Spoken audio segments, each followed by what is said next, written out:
사랑하는 자들아, 너희는 우리 주님 예수 그리스도의 사도들이 미리 한 말들을 기억하라.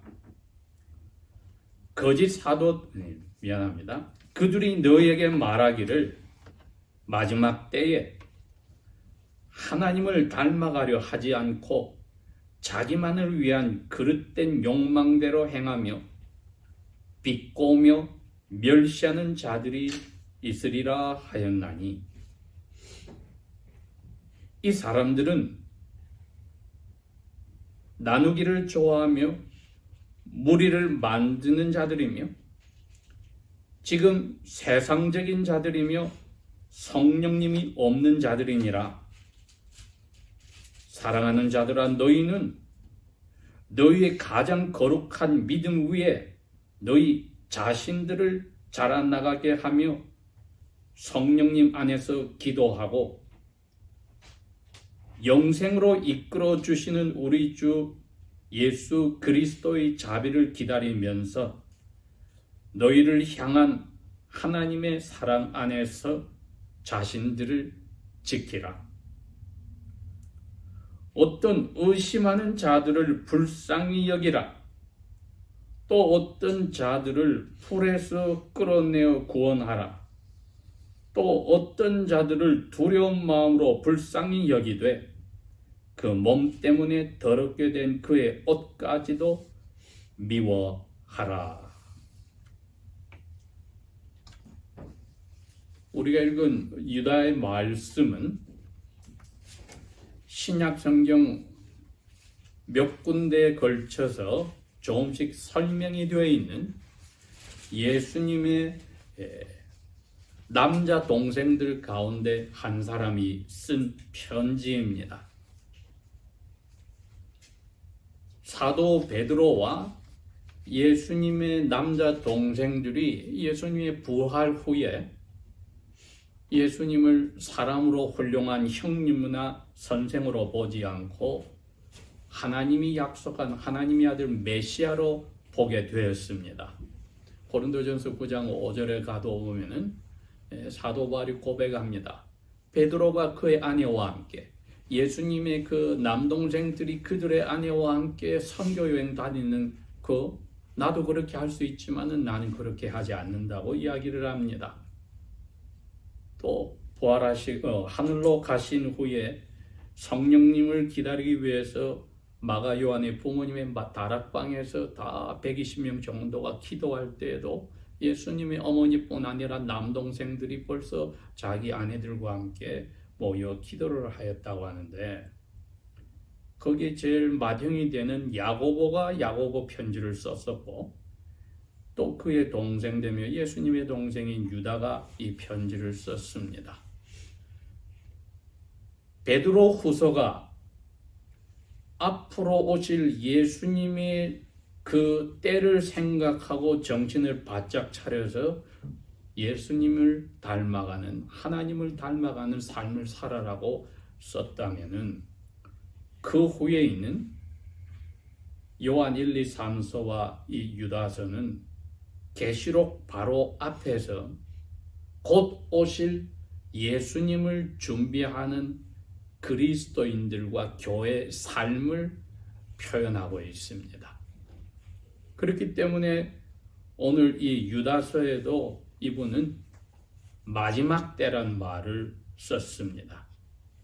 18절에 마지막 때 이러한 피나미나 현상들이 나타난다. 베드로도 이미 하늘이 불에 타듯이 큰 소리를 내며 녹아지면서 사라진다고 이야기를 했는데, 유다는 베드로보다도 더 늦은 시기에 이 편지를 쓰면서 구체적으로 이야기합니다. 거짓 사도들이 일어나서 할 수만 있으면은 예수님의 참 제자들을 이끌어서 자기 욕심대로 살게 빠뜨리는 그러한 일이 마지막 때에 일어난다. 18절에 그 이야기를 합니다. 성경 가운데, 신약 성경 가운데서도 가장 짧은 것이 바로 이 유다서라고 할 수 있지만 내용은 엄청나게 많은 것들을 축약해서 썸머리 형태로 간단하게 써놓았습니다. 그러니 저희들이 비록 17절에서 23절의 말씀을 보더라도 그 앞부분을 보면은 이분이 왜 이렇게 쓸 수밖에 없었는지 그 간절한 마음을 읽을 수가 있습니다. 지난 2000년 동안의 신약시대 교회들은 예수님께서 언제 오실까를 간절히 기다리는 마음으로 날마다의 삶을 살아왔습니다. 게을러서 세상의 유혹에 빠져서 거의 교회가 타락한 자리에 갈 때도 간간히 있었고, 예수 믿는 것을 가장 하나님 앞에서 기쁘게 생각한 만큼 세상 전체가, 자기들이 사는 나라가, 사회가 핍박하여 박해 속에서 소수의 사람들이 예수님이 참 제자로 사는 때도 간간히 있었습니다. 유다해가 말하는 이 시기는 대부분의 학자들이 말하듯이 신약 성경 전체의 요한 1, 2, 3서와 마찬가지로 AD 70년에 예루살렘이 완전히 멸망하고 나서 쓰여졌을 가능성이 농후합니다. 그 말은 이 마지막 때란 표현이 예수님께서 퍼블릭 미니스트리, 공사역을 시작하실 때 회개하라, 하나님의 나라가 가까웠다. 즉 마지막 때가 가까웠다. 내가 곧 심판할 날이 가까웠다 할 그때가 마지막 때일 수도 있지만, 예수님이 십자가에 돌아가시고 부활하시고 나서 하늘로 가시면서 제자들에게 약속했습니다. 성령을 내가 곧 보낼 거야. 이제 그 성령의 힘으로 내 이름으로 뭐든지 기도하면 내가 다 들어줘. 열흘 만에 성령님이 오셨을 때 그날 사도 베드로가 요엘 2장의 말을 인용해서 마지막 때에 예언이 이루어지는데 바로 오늘이다. 그렇게 이야기해서 오순절 때도 마지막 때라는 이야기가 시작이 되었습니다. 세 번째는 예루살렘이 멸망한다고 예수님께서 마태복음에도 마가복음에도 누가복음에도 이미 예언을 했는데, 예루살렘이 멸망할 때 이제 세상은 이제 끝이 다 왔구나. 이제 메시아가 곧 이 세상을 정리하러 오시겠구나. 유대인들이 벌써 메시아 예언에 따라서 심판을 받았으니 이제 이 세상은 마지막 남은 소수의 사람들을 건지러 마지막 때가 다가왔구나 하고 생각했습니다. 이 세 가지 다가 조금이라도 틀린 게 아닌 정의들입니다. 그래서 그 이제 세 번째에 해당하는 예루살렘 멸망 후에 곧 오실 예수님. 그 예수님께서 특별히 마가복음 13장 같은 경우는 바로 예루살렘 멸망이 이 세상에 내가 다시 심판하러 올 그 전조 사인과 같기 때문에 너희들이 이제 정신 바짝 차려야 된다는 그 시기에 유다가 이 편지를 썼던 겁니다. 그런데 예수님이 오시기 직전의 상태에 교회의 모습을 보니까 사도 바울이 에베소 교인들에게 바닷가에서 무릎 꿇고 기도하면서 장로들에게 한 말이 있었습니다. 내가 떠나고 나면 너희들 가운데, 장로들 가운데서도 잘못된 교리들을 전파해서 너희들을 얼마를 해치려는 사람들이 나올 거다 했는데, 유다가 바로 지금 그 이야기를 하는 겁니다. 마지막 때가 되니까 거짓 사도들이, false apostles, 거짓 사도들이 나타나서 말하는데, 예수님이 참된 사도들이 예수님의 말씀을 그대로 가스펠, 복음을 전해준 것과 다르게 전하는데 거기에 끌려서 가는 사람들이 많아진다.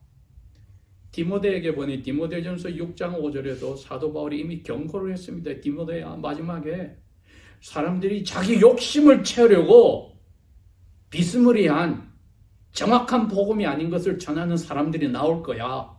너 그 사람들에게서 돌아서라고 교인들에게 경고해 줘야 돼.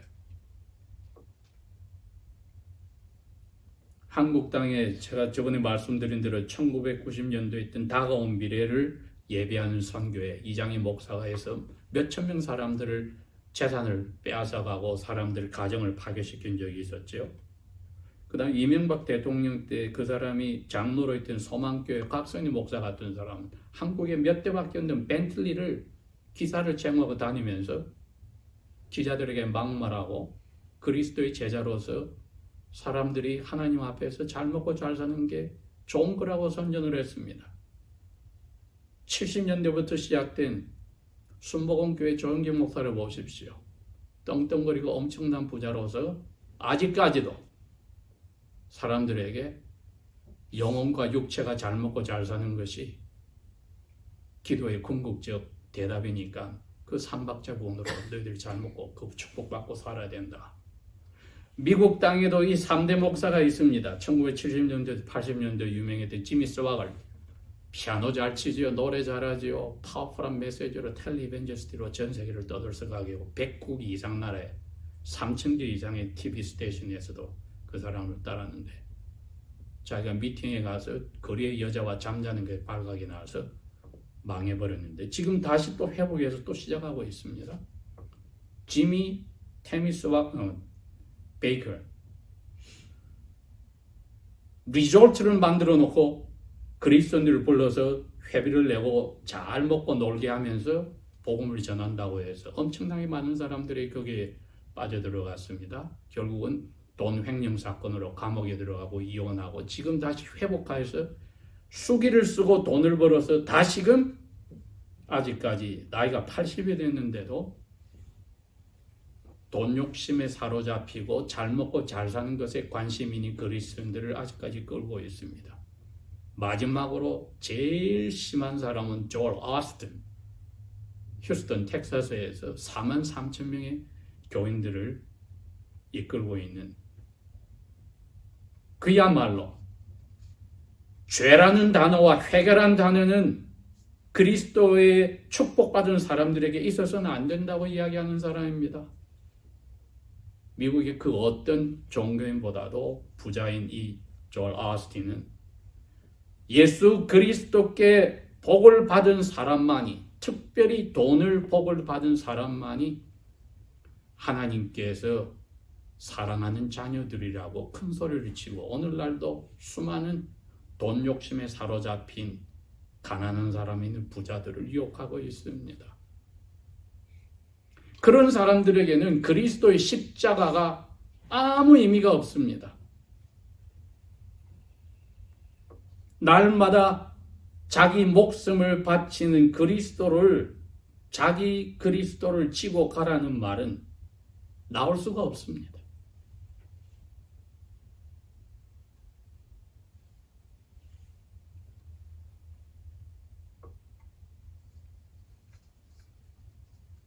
그러니까 유다 선지는 성령의 감동으로 너희들이 그리스도의 사도들이 그리스도의 말씀을 그대로 받아서 너희들에게 전해줘서 교회들이 생겨나는데 그거 잘 기억해야 돼. 제가 제목을 뭐라고 붙였습니까? 이 마지막 때 우리가 이게 선물로 받은 거룩한 믿음을 어떻게 굳게 세워 나갈까? 첫 번째 그렇게 했습니다. 그리스도의 사도들이 전한 말씀들을 잘 기억해야 한다. 그 말은 신약 성경 27권에 있는 것 외에 다른 것에 귀를 기울여서 되지 않는다. 개인들의 간증이나 기적의 체험이나 하늘에 갔다 온 체험이나 지옥에 갔다 온 체험이나 죽었다 살아나는 사람들의 증언이나 귀를 기울일 필요가 없다. 세상 사람들이 심지어 예배당 안에서 와우하고 쳐다보는 성공하고 여유 있고 명망 있고 재산도 있고 자녀들도 잘 되고 이런 사람들이 하는 말에 귀를 기울여서는 안 된다. 사도들이 전한 말씀만을 기억하라. 그게 믿음의 굳게 거룩한 믿음을 선물 받은 믿음을 간직하는 비결이라고 이분은 밝혔습니다.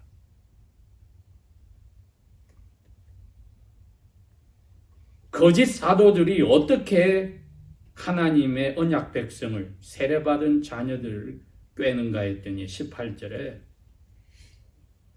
하나님을 닮아가려는 노력이 없이 잘 먹고 잘 살고 이 세상에서 다른 사람이 부러워하는 자리로 갈 수만 있는 것이 최고다.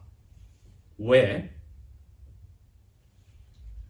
예수님께서 십자가에 몸을 박혀 죽었으니까 죄덩어리 몸이 이제 더 이상은 죄하고는 상관이 없어졌어. 이게 그리스 철학의 하나입니다.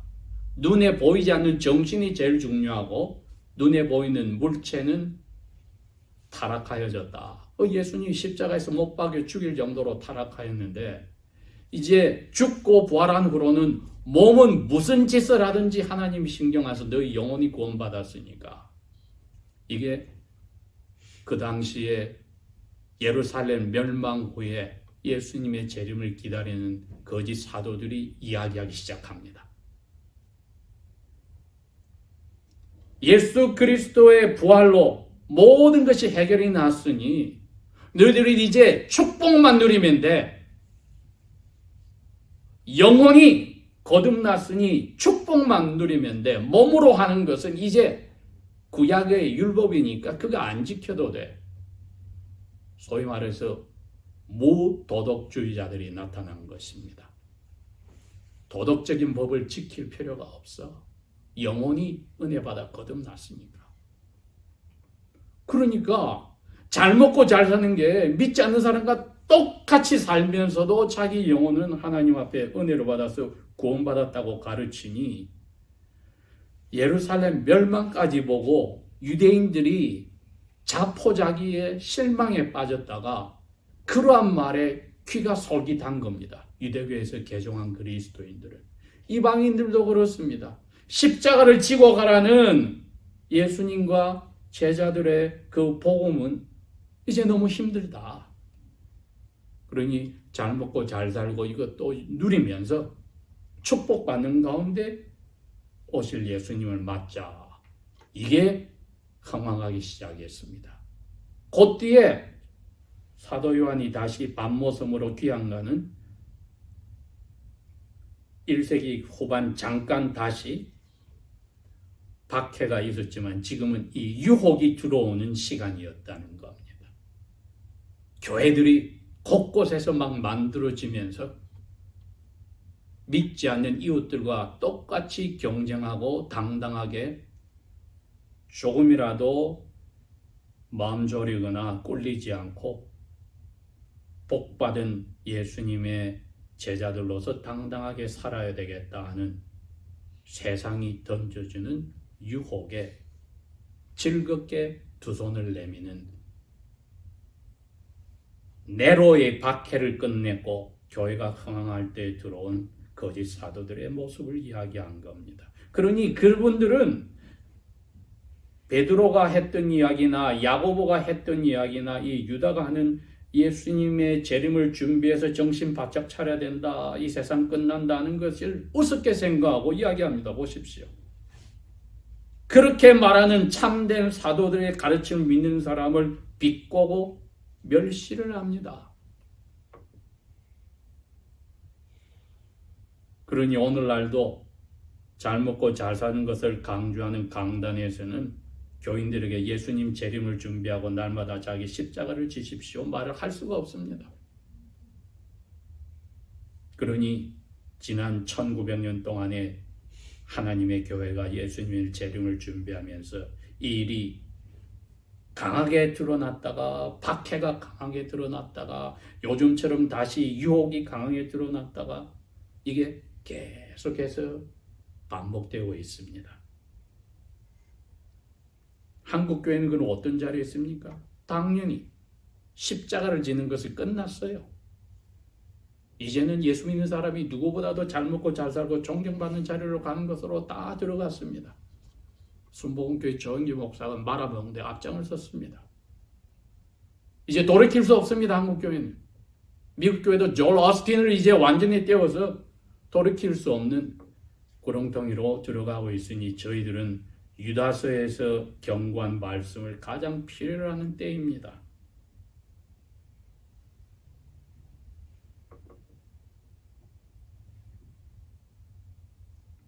19절 이런 사람들은 분열하여서 무리를 만드는 자들이다. 이제 자기 편을 자꾸 만들어 나가서 십자가를 지는 그리스도인 제자들은 소수의 마이너리티로 떨어져 나가고 대부분의 그리스도인들은 돈이 최고고 잘 먹고 잘 사는 이 세상에 산 최선의 삶이 제일 중요하다.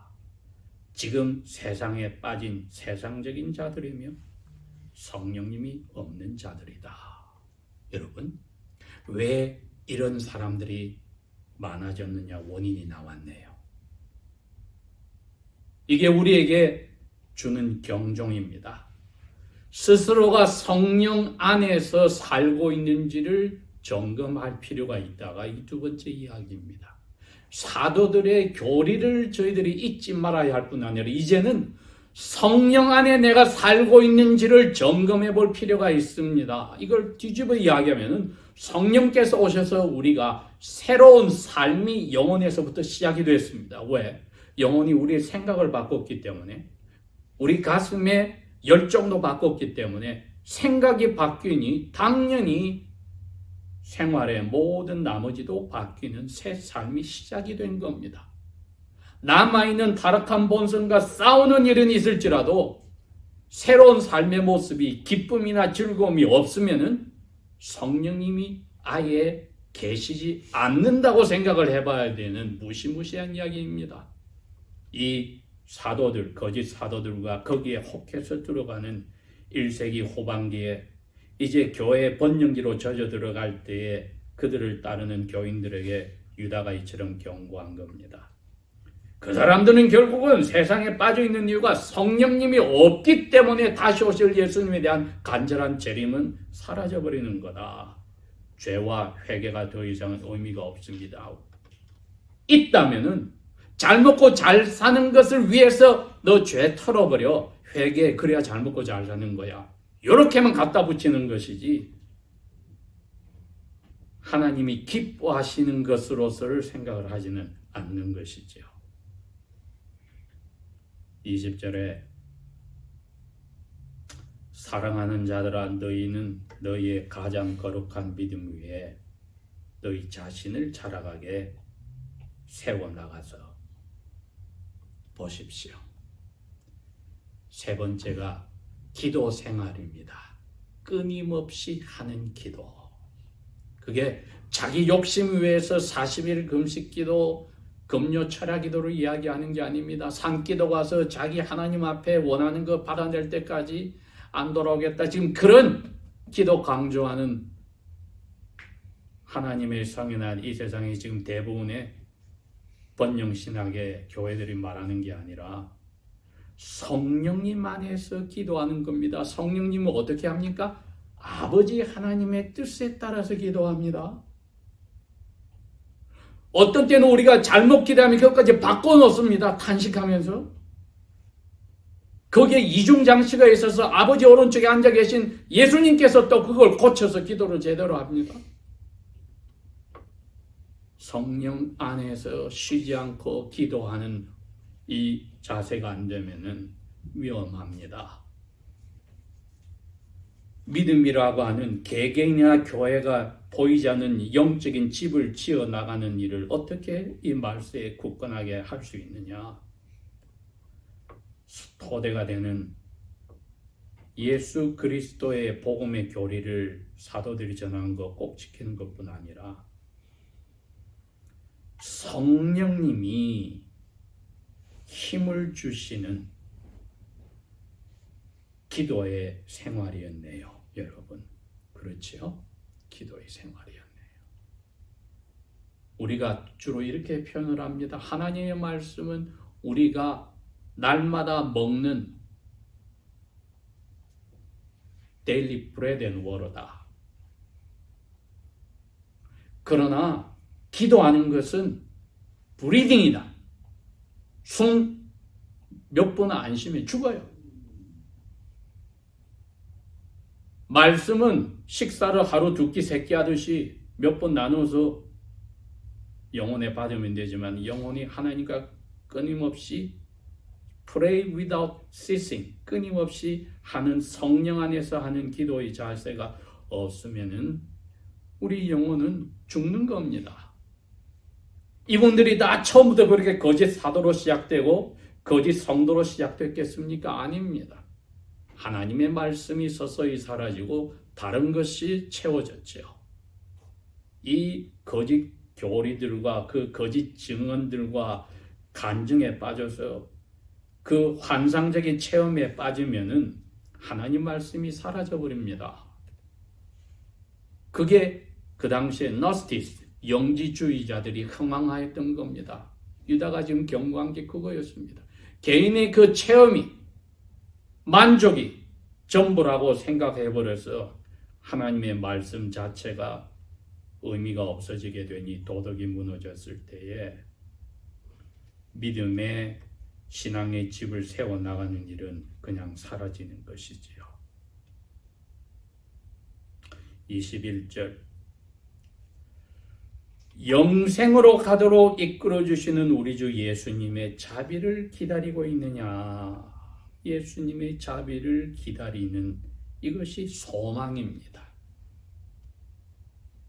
마지막 심판하러 오실 때까지 예수님이 우리를 영원한 생명으로 이끌기 위해서 자비를 계속 베풀어 주신다고 하는 그 자비에 대한 간절함이 날마다 소망 가운데 있는가? 이게 저희들이 스스로에게 오늘 믿음을 세우는데 질문을 던지는 겁니다. 이런 사람만이 성령께서 가지고 오시는 아버지의 사랑을 맛보고 살게 됩니다. 그게 네 번째입니다. 아버지의 사랑을 내가 맛보고 사는가? 22절, 23절은 어떻게 내가 아버지의 사랑을 맛보고 사는지를 표현한 겁니다. 옆에 교우가 불에 다 죽어가고 있는데도 자기는 잘 먹고 잘 살아서 하나님이 기도 응답해 줘서 좋다고 하는 사람이에요. 그러나 그 사람 영적으로 지금 불에 타고 있어요. 그 사람에게 젠틀하게 불 붙었어요. 그렇게 해서 되겠어요? 뛰어들어서 건져내야죠. 지금 그 이야기입니다. 22절이. 그게 참된 아버지의 사랑에 붙잡힌 믿음 굳건히 서는 사람들의 이웃사랑의 모습이란 겁니다. 의심하고 고개가 갸우뚱해서 그런 번영신학의 말을 한두 마디 듣고 체험신앙의 간증을 한두 마디 듣다가 성경 말씀 자체보다도 거기에 빠져들어가고 이거 제대로 따라가면은 내가 이 지긋지긋한 곳에서 해방이 되겠구나. 몸 나아지겠고 돈은 다 해결하겠고 인간관계도 해결하겠구나. 이렇게 의심이 쓸쓸 들어온 사람 불쌍히 여겨서 빨리 건져내고 아예 불 속으로 들어간 정도로 깊게 들어간 사람도 건져내고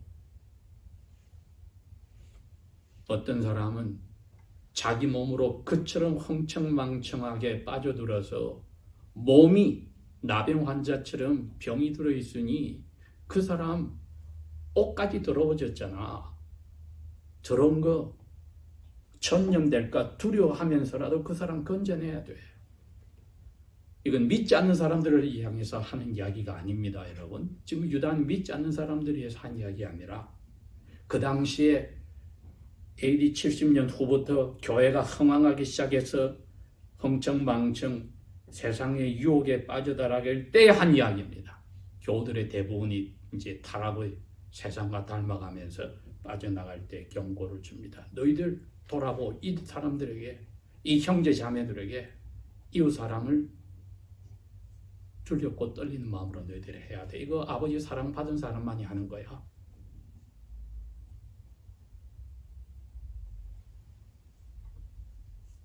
아버지 사랑 받지 못하면 일을 못하지요. 왜? 나 혼자 잘 되면 그만이니까. 지난 1년 2개월 미국 땅에 기독교가 보여주지 않습니까? 서로 교제를 못하게 하니까 나 혼자 신앙을 잘 지키면 전부야 하고 사람들이 이상하게 변질이 일어납니다. 이웃사랑이 사라져버립니다. 이러다가는.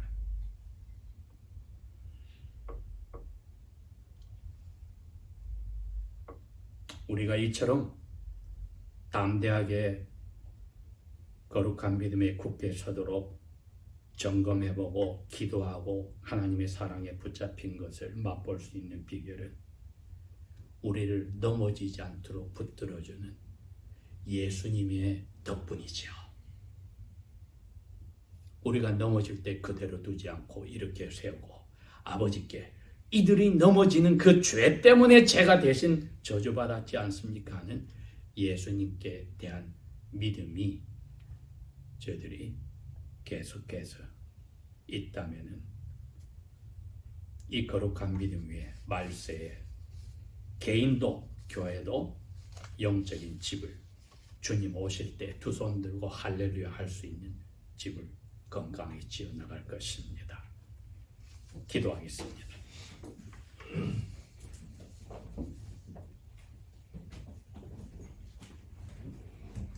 아버지 하나님, 우리에게 다시 오실 예수님을 간절히 사랑하고 바라는 세상과 세상에 있는 것이 불다 없어지며 곧 사라질 것을 다시금 깨닫게 하시며 유혹의 정체가 무엇인지를 깨닫게 하시니 감사합니다.